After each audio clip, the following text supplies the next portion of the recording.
In my early 20s, I made a decision that felt both small and monumental. I wanted to eat healthier.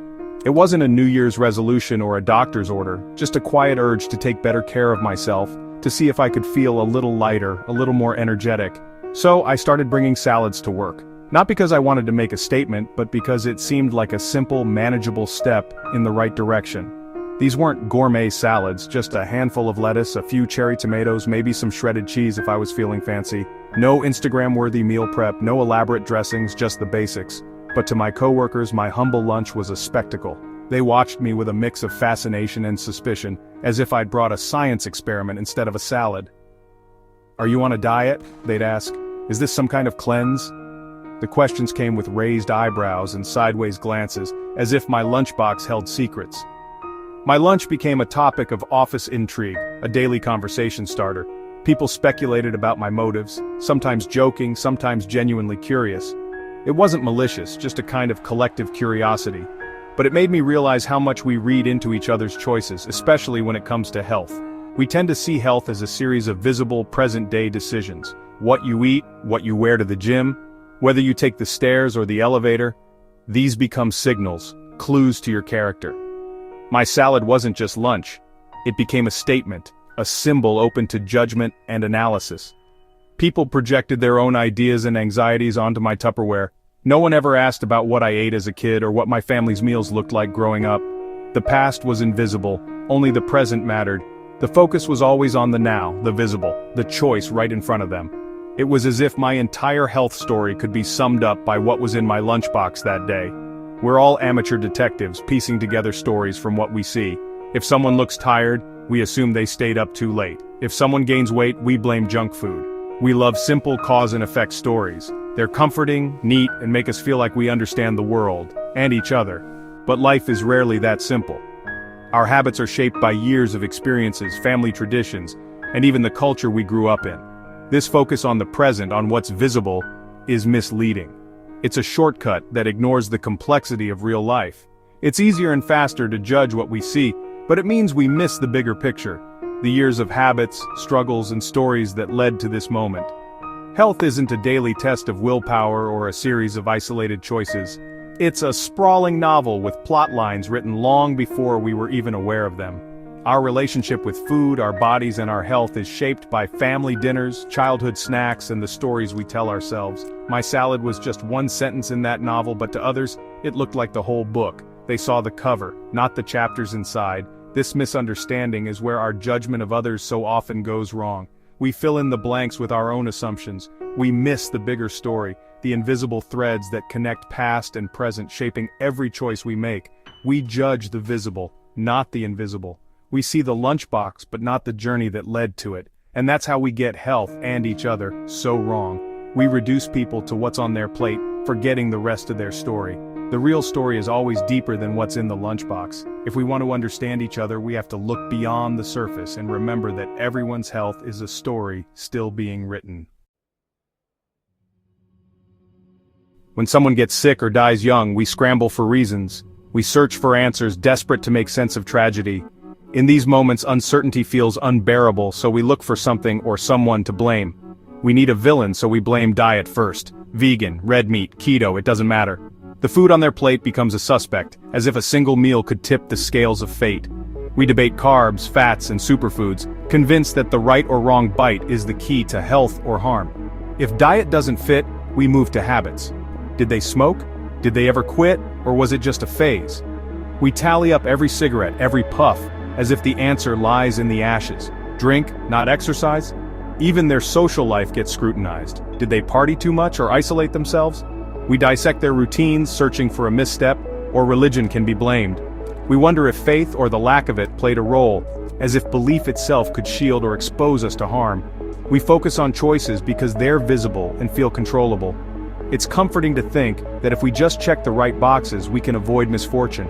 If we just make the right choices, we think we'll be safe. We cling to the idea that health is a reward for good behavior, a guarantee we can earn. But this is tunnel vision. We see only what's right in front of us, missing the broader landscape. It's like blaming a building's collapse on the paint, ignoring the foundation. We focus on the surface, not the structure beneath. Habits matter, but they're not the whole story. They're just one chapter in a much longer book. By focusing only on the obvious, we ignore deeper, lifelong influences. The biggest forces are often hidden, like the bulk of an iceberg beneath the water. We miss the hidden factors shaping health for decades. Early experiences, family history, and even chance play roles we rarely acknowledge. The real causes are often buried far beneath the surface. To understand health, we have to dig deeper, past what's easy to see. Our obsession with lifestyle blame keeps us from seeing the full picture. We get lost in details, missing the context that gives them meaning. We need to look deeper. Only then can we understand the true story behind health and illness. Health is more than a list of daily choices. It's a tapestry woven from genetics, environment, relationships, and time. It's a story that started long before adulthood, and it's still being written every day. So what shapes our health beyond today's choices? Is it just about what we eat, how much we exercise, or the habits we form as adults? The answer, it turns out, is far more complex and deeply rooted than we might imagine. Science points to our early life. The foundations of our health are laid down long before we make our own decisions, in the earliest chapters of our story. Experiences from the womb to adolescence quietly shape our biology and future health. Even before we're born, the environment around us, nutrition, stress, and care, begins to influence how our bodies and minds develop. Childhood is when our bodies and brains learn what to expect from the world. Every interaction, every lesson, and every moment of care or neglect sends signals that help wire our brains and set the stage for how we respond to life. A stable, loving home sets us up for resilience and health. Supportive relationships and safe environments help children build strong foundations for emotional and physical well-being. But stress, trauma, or neglect teach our bodies to be on high alert. When children face ongoing adversity, their bodies adapt in ways that can make them more vulnerable to illness later in life. This toxic stress can disrupt brain and organ development, raising lifelong health risks. It can affect learning, memory, and even how our bodies handle disease and recovery. It's not about blame, it's about biology. Our bodies remember, even when our minds try to move on, and these early imprints can last a lifetime. Our childhoods leave a lasting imprint on our bodies and minds. The echoes of those early years can shape our health, our choices, and even our sense of self as adults. The food, safety, and love we received are embedded in our physiology. These early experiences become part of us, influencing how we respond to stress, how we heal, and how we thrive. When we judge adults for their health, we're often judging a story that began before they had any say. Understanding this helps us see each other with more empathy and compassion. The roots of health run deep. They stretch back through generations, shaped by family, community, and the world we grow up in. To truly understand health, we need to look at the whole journey, not just the latest chapter. Our past is always present, quietly guiding the path ahead. Researchers created the ACE score, Adverse Childhood Experiences, to measure early trauma. It's a checklist of 10 types of abuse, neglect, and household dysfunction before age 18. The higher your ACE score, the higher your risk for adult health problems, mental and physical, heart disease, cancer, diabetes, addiction. The risks rise with each adverse experience. Why? Chronic stress in childhood floods the body with stress hormones, causing inflammation and long-term damage. ACEs aren't destiny, but they're powerful risk indicators. They reveal invisible wounds shaping adult health. When we see addiction or illness, we're often seeing symptoms, not causes. The ACE score reframes the question from, "What's wrong with you?" to "What happened to you?" Compassion starts with understanding the roots. The past is always present in our health. Our relationship with food starts in childhood. If you grew up with sugary snacks and stress, your brain learned to crave comfort foods. For many kids, junk food was a rare source of pleasure and stability. These patterns become deeply ingrained, shaping adult habits. Changing them isn't just about willpower, it's about rewiring years of coping. This early programming also affects addiction risk. Childhood stress primes the brain for seeking relief through food, substances, or behaviors. Adult struggles with weight or addiction are often logical responses to old wounds. Blaming people for their choices ignores the architecture built in childhood. Every habit has a history. The choice to eat or drink is shaped by decades of conditioning. We need to see the story behind the struggle. Compassion means understanding the foundation, not just the facade.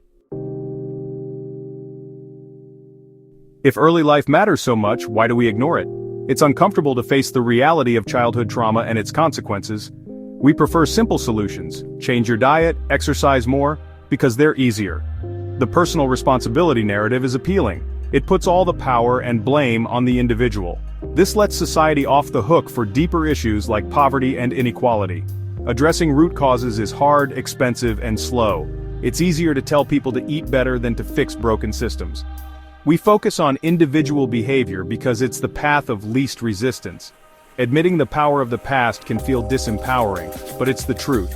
We're not writing our stories on blank pages. Ignoring the past just makes the present harder to understand. Our blind spot leads to a cruel blame game. When someone dies young, we blame the most recent visible choice: veganism, overtraining, fasting.